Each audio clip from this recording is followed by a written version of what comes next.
Are we breaking the law by driving our ex-cop car around? Well, to find out, I've come out here to the Colorado State Patrol. We're going to meet with a fantastic trooper who's going to walk us through what's allowed and what's not, so that if you want to purchase a cop car for yourself, or an ex-cop car, I should say, you know what's within bounds.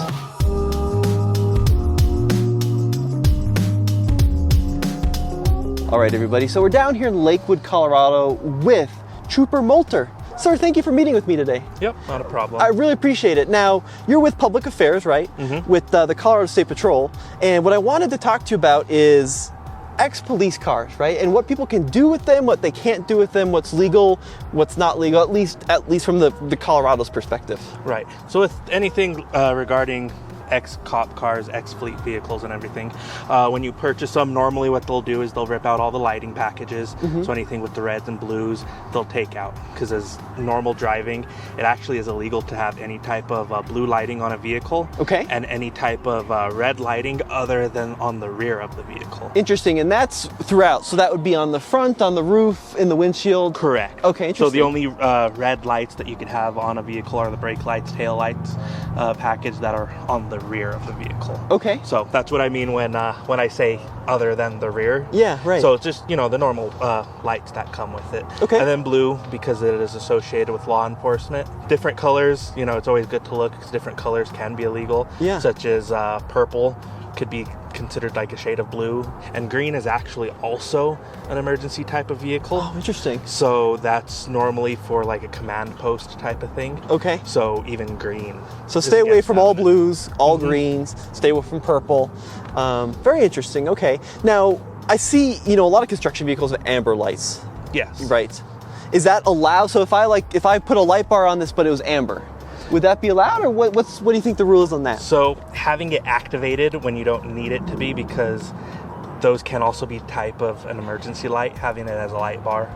So, you just have to be careful with that. Just if you put them in any type of light bar capacity where they'll be flashing, other than having an emergency situation where you're parked on the side of the road, with like a flat or something. Gotcha. Or doing any type of construction work, because those ones always scream, slow down. But it would be legal to have a light bar if you're not using it on the road, if it contained amber lights. You just couldn't use it while moving. Mm-hmm. Interesting. Okay. Now let's talk about some of the other things you talked about, right? Like, obviously the agencies remove the sirens. Yes. And I assume that's not something you're allowed to have in the car at all. Mm-hmm. Because it's way louder than the horn. The sirens for us are just to get everybody's attention. Because normally if the sirens are on, we're trying to get somewhere quick. So even with the horns, I know this has basically a foghorn inside of it. Sure. So you hit that and it's like twice as loud as just the normal standard horn. Well, what about stuff like push bars? So this is something, that some cars have, some cars don't. People add them. Are these allowed in the state? So I look at these kind of like a cattle pusher. Okay. You can have cattle pushers. Sure. And everything on there. Now, what about stuff like the spotlight? So almost every ex-cop car has one of these. What's the story with these? So with a spotlight, as long as, because I have seen some where it has that red lighting on it. So as long as it doesn't have the red lighting on it, or if it does, you don't activate the red portion of it. Okay. But yeah, a lot of people do have spotlights on vehicles. Just use it in a way you obviously can't use it while driving. Yeah. Can't use it if you. I know you're not going to take this off into the plains or anything to spotlight animal to go hunting, but that's another instance where you can't use it. They're basically just used as an auxiliary type of lighting. Okay. Kind of like you see on like a Jeep, basically, when they have those lights on the top. Just an auxiliary light that you can't really use while driving, just like you can't use the auxiliary lights for the Jeep driving. Sure. But if you're out somewhere camping, private property, you could use it and stuff. Light up stuff that you're looking for, need extra lighting outside at your house or something like that. Right. Just nothing while driving. Right. That makes sense. If your headlights are out, you can't use that as a temporary headlight. Okay, gotcha. Now let's talk about kind of like the colors and what you're allowed to have on the outside of the vehicle. So obviously your official Colorado State Patrol vehicle has logos, it has the two-tone colors. Are you allowed to do black and white like this car is? What's the rule on that? So, on that, it's just color. You have full black cop cars, you have black and white cop cars, obviously silver and black cop cars. So as long as it doesn't have any markings to signify that it's a cop car, so any type of badging, any type of wording, so like how mine will say state patrol. Right. You can't have it on a non-police vehicle saying that, because then that's inferring that that's a state patrol vehicle. Gotcha. So any type of like police wording saying that it's police. Gotcha. So, state trooper, sheriff, police officer, highway patrol, anything like that, where it would signify that you're a type of law enforcement agency, you cannot have. Gotcha. Or any type of badging. So like, anything that would say like Colorado State Patrol, for instance, county sheriff, PD, police department, or any of the federal type of agencies. Yeah. Just don't put any of those on there, because you don't want it to look like it could be a police vehicle when it's not. Yeah. Because that's when you start getting into the legality of it. Interesting. Of it being illegal markings on it, basically. So are we within the law, you think, with TFL pursuit? So with that, I look at it, it doesn't look like any type of police logo to me. Okay. It has your guys' logo on it, your wording. So, looking at it, doesn't say police, doesn't say state trooper, anything that would associate police departments. Right.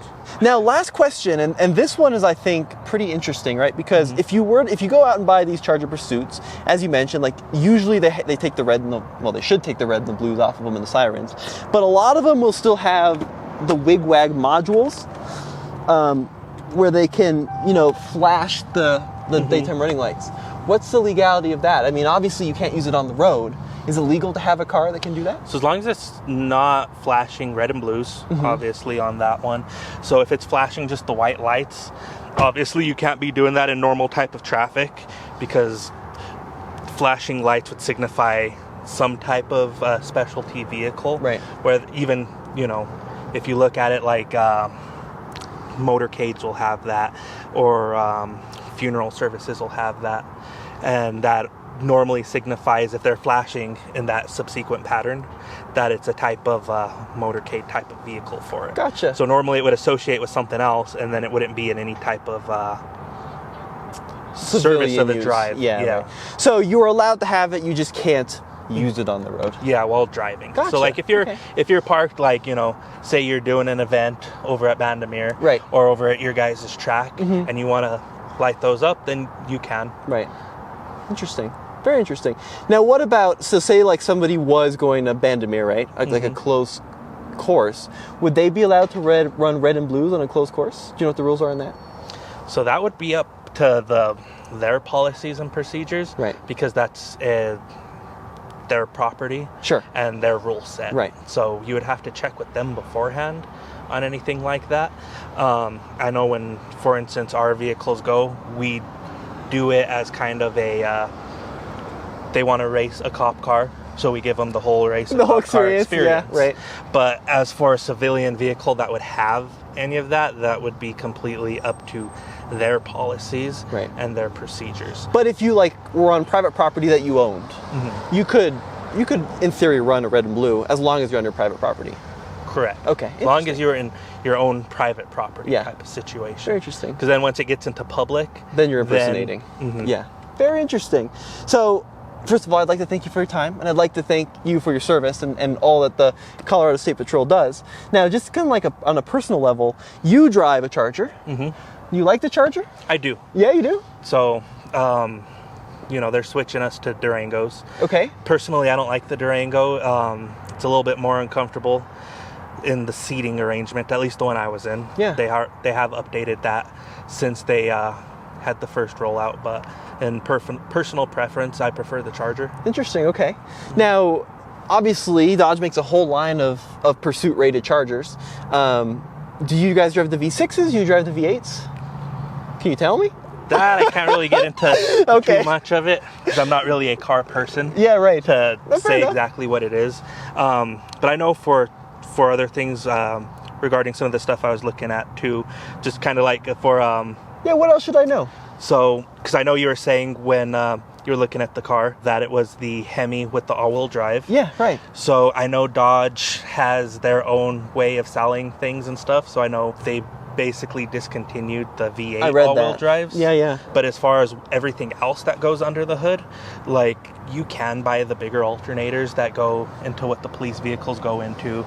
Obviously, you could buy the secondhand stuff, but when it comes down to some of the stuff they put in, like the bigger alternators, bigger batteries and stuff, you have to also think of, is it worth putting it into your vehicle if you're not using it for specific purposes? Because mine will draw a lot more power than what this one will draw, since they took out all of that. Yeah. But you still are able to put in a lot of the stuff that they put into those. Cool. Well, Trooper Moulter, I really appreciate you coming out and talking with us today. This has been an absolute pleasure. And thank you for all you do with the Colorado State Patrol. Yep, it's not a problem. Good to speak with you guys as well.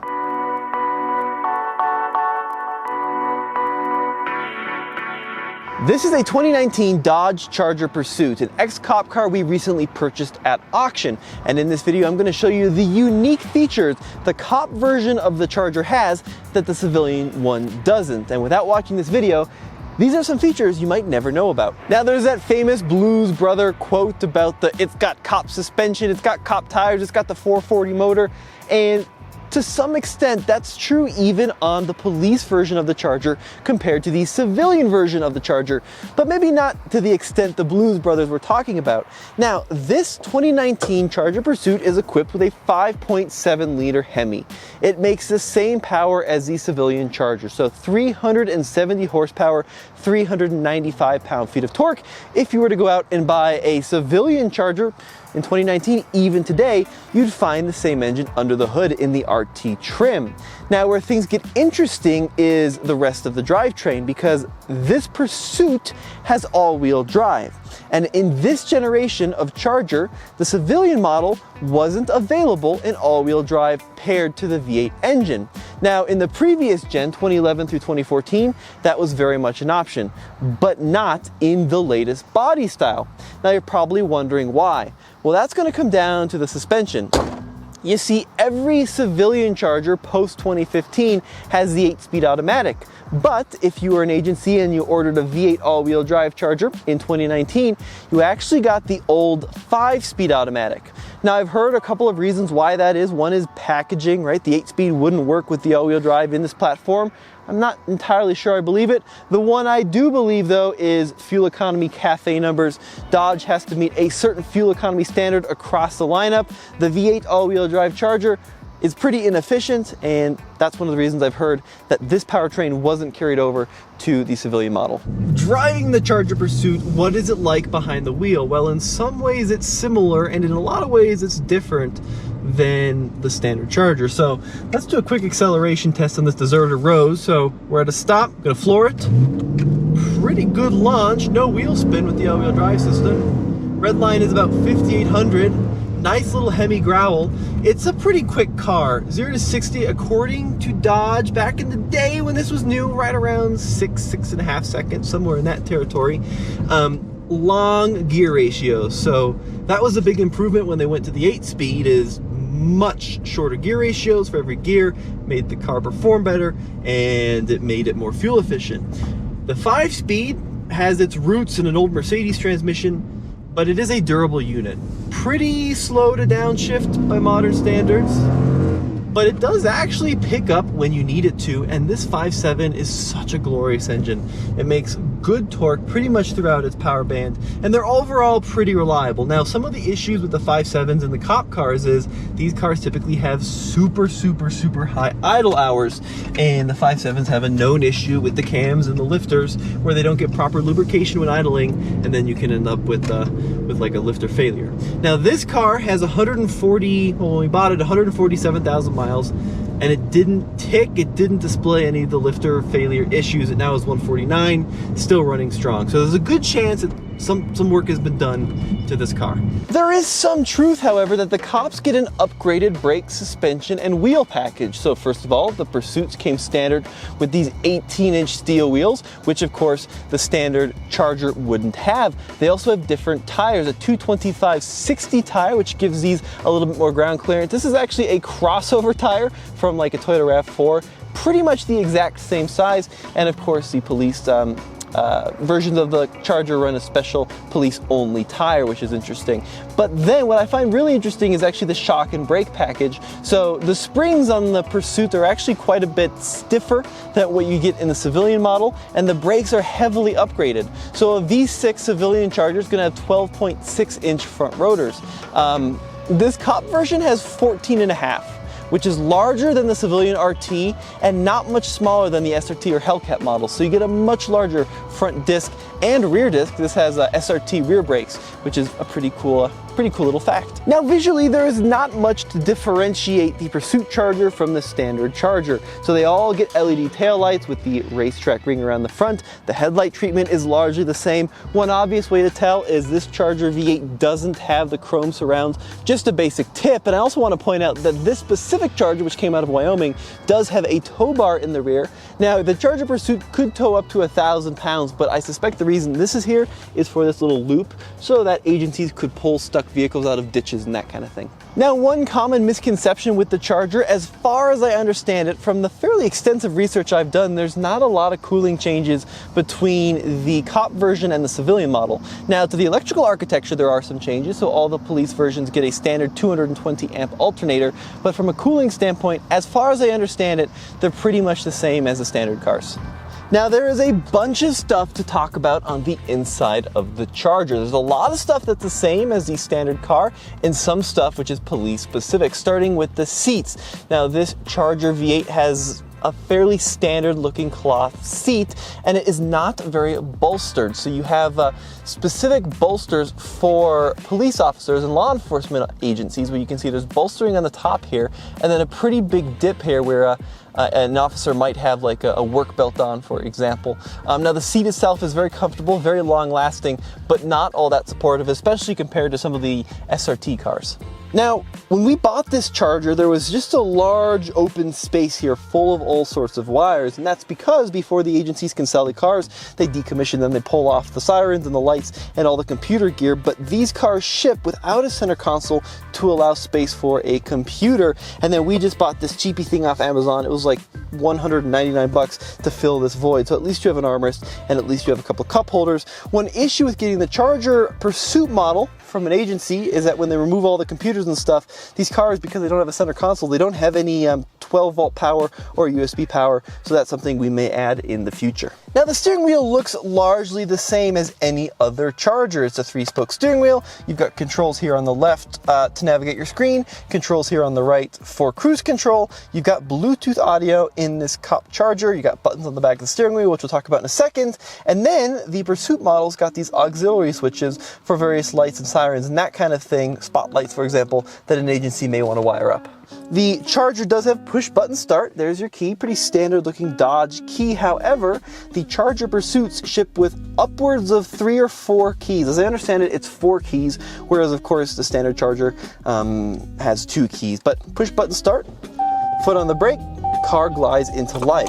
Now I mentioned there's a couple of other interesting things about this steering wheel, and that is very true. Now what I'm going to show you is for educational purposes only. This is open to the public. I'm not giving away any secrets, but it's something which I think is very interesting about these Chargers, which I do want to showcase. And that's this little button at the back of the steering wheel. Now on the right side, you do have up and down volume as you would find in any other Charger, but this center button doesn't operate the same as most Chargers. This turns on what they call Secure Park. You can see it there in the center, Secure Park Active, and when that little button is pushed, I can't get the car out of park. It actually locks the car in park even with the engine running.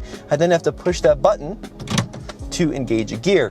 And that is the next thing we should talk about, the column shift. So, a couple of reasons for this. First of all, the console shift in these cars is typically taken up with computers and all sorts of gadgets and stuff there. So, of course, Dodge has a column shift option. I'm also told that, you know, it's easier to go between reverse and drive with a column shift. You don't have to look down and fumble with the floor shift. You do still have the auto stick functionality, so you can manually shift the 5-speed, or if you have the 8-speed version with the little buttons here. But it's a very satisfying thing, and I kind of wish that civilian models got the column shift, because that's a really cool little feature. Now, from a ride, drive, handling standpoint, I love the Charger, and even the Pursuit model has the same fantastic attributes that the civilian one does. It is extremely comfy, it is extremely spacious, and it is also extremely quiet in here. So for long distance cruising, these cars are great. Fuel economy, V8 all-wheel drive 5-speed, not excellent. Figure 1920. which actually isn't that bad for 370 horsepower.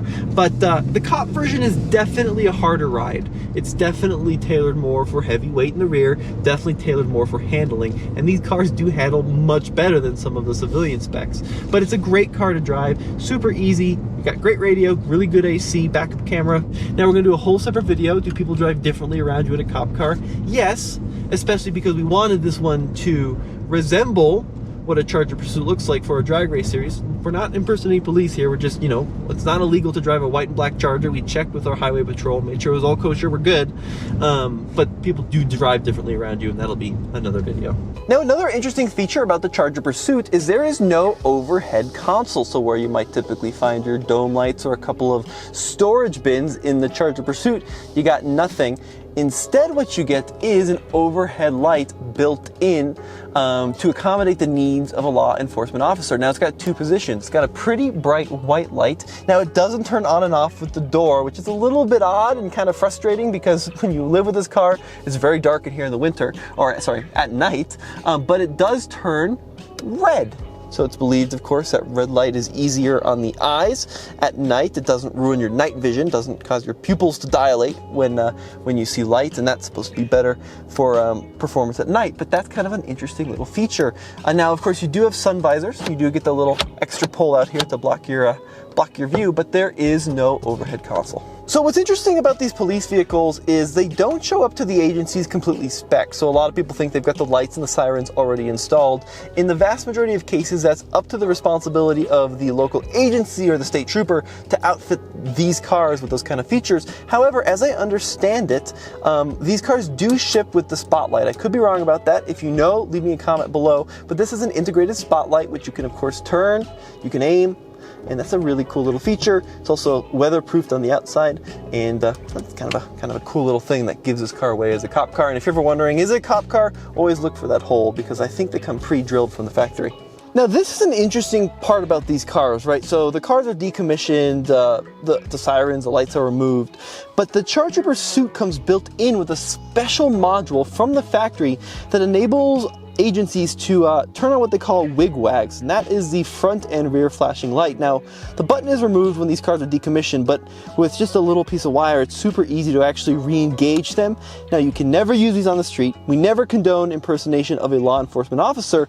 However, we bought this car for a movie series, a video series, Are You Faster Than a Cop Car? So we were going to use these on closed courses only. Don't give us heck about it, but this is kind of an interesting little fact. Now, there are a number of different screens available in the police version of the Charger depending on the year and what spec it is. Now, anywhere from like a 5-inch screen to an 8.4, this one is a 7-inch screen. It's a standard Uconnect system, and it operates in a pretty standard way. You do have radio, you do have AM, FM, no satellite, and you can also connect your phone, listen to Bluetooth. It's pretty convenient. Now, I don't believe it has Apple CarPlay, and certainly doesn't have wireless Apple CarPlay. It does have a backup camera, which is for some reason unavailable right now. It's a little slow to respond. Oh man, now I've done it, case. There we go. No navigation either, but you know, your pretty standard 7-inch Uconnect screen. Down here, you do have your basic radio climate control. So you've got volume here, you've got tune here, and Charger Pursuits also have your parking sensors, which is a really nice touch. And then below that, you have your climate control. And what I think is funny is you're like, wow, dual zone automatic climate control. No, what you get is dual zone manual climate control with just a little red to blue slider, which you can see up there in the screen. And then your fan control. This car doesn't have heated seats, not a lot of other really fancy features like a heated steering wheel, just your basic climate panel. Now let's talk about what you can expect to pay in the world of Dodge Charger Pursuits. Now, the prices are pretty over the board, but are typically way less than the standard civilian Charger. So if you wanted a 2019 Charger RT, even with higher miles, these cars just really hold their value. You're typically going to end up paying between 15 and 20 grand, sometimes 20 to 25 depending on mileage and condition. This 2019 Charger RT, well, Pursuit with all-wheel drive, after auction fees, $8,600. So you get a huge amount of car for the money. Now, there is of course that question, how has this car been maintained, how has it been driven? it depends a lot on the agency and the officer, and there's a lot of unknown variables.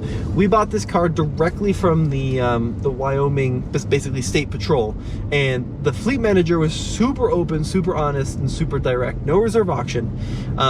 This car came from a highway patrol scenario, and he was saying, you know, the highway patrol cars typically aren't being bashed into curbs. They typically don't have people vomiting in the rear seats. They typically spend a lot of the time cruising on the highway. So we felt pretty good about that. You know, he encouraged people to come look at them, inspect them, that kind of thing before bidding. Really great dude. And let's see what the information is on this car. So 149,000 miles now, and it's got 2,000 idle hours, 5,100 total drive hours. So, you know, more than you'd find in certainly a typical civilian spec Charger. So, yeah, I mean, this car could have something catastrophic fail. There is, of course, a good chance that might happen. But because this car is so much cheaper compared to the civilian version, I feel pretty comfortable in spending some money on it if something down the line does fail. Now, the rear doors have a lot going on that's different than a standard Charger, and I want to start right here with this little plunger. I think this is really interesting. This is a manual door lock to manually lock and unlock the door from the inside here by the hinge. Now, the door itself doesn't have a plunger in the back, so that's the only way to do it manually, or of course you can use the key. Another cool thing about the key, which is a little bit odd, is there's no lock sound, and there's no visual with like a flashing light from the turn signals or the brake lights or anything like that. Another thing which is of course interesting about the door back here is there's no rear door handle. So kind of for obvious reasons, but you know, so people can't get out of the rear seat. You do have a door window though. So you do have the ability to roll the window up and down. You can lock it out in the front, but there is no rear door handle. Something you can retrofit though pretty easily if you want access to the back. Now, depending on the agency that this cop car goes to, the rear seat could look very different. So they were available with like a plastic bucket, because plastic's obviously easier to clean depending on who you're hauling in the back seat. There's also a full cage, which is an option too, so that there's no way to access the front seat from the back. Now, this was a highway patrol car, so it's a pretty standard back seat. Actually really comfy, pretty good room. There are no handles, no grab handles in the rear, which I think is interesting. And there's also no cup holder, so nothing folds down. There's no seat back pockets either. And then of course, all of the gun rack stuff has been removed in this car, but there's a couple little oddities in the back seat of this car, and now I'm stuck. There's no way to get out, so I'm gonna have to go out that way. Because Case has the door open, luckily. Thank you, Case. Now let's pop the trunk of the Charger and see what it looks like. So first thing you notice, full-size spare. This is the factory spec tire that comes on these vehicles. It's a Goodyear Eagle RSA. Case and I have a lot of experience with these. Actually pretty impressive, durable tire. And you'll notice like a lot of the carpet, you know, has these cutouts here, a lot of bare sheet metal, and that's because that's where typically a lot of the radio equipment is housed in the back of these Chargers. That stuff can be really heavy, and I've read that these Chargers also have load leveling rear suspension, so that it's a mechanical system, not an air system by the way, but so that they don't sag in the rear with all the radio equipment back here. But like you'll notice there's not really much of a floor, kind of these weird open spaces. And then I've also read that there's additional cooling in the trunk to keep those cool. You'll also see in the trunk lid here, there are holes for antennas and that kind of thing, and then no trunk liner on the top of that lid. So there you have it, guys, a full tour of the Dodge Charger Pursuit. Some interesting little features the police have that you don't have in your standard Charger. Now, are these good buys? Well, I personally think they can be, and it really comes down to luck. Now, I think we got pretty lucky with this car, fairly high miles, but feels to run pretty darn well and does all the things it's supposed to. But we're gonna drive this car over the winter, daily drive it, get some long-term kind of reliability data, and then of course report back as things break and as time progresses. As always, I've been Tommy, Case behind the camera. We'll see you in the next video.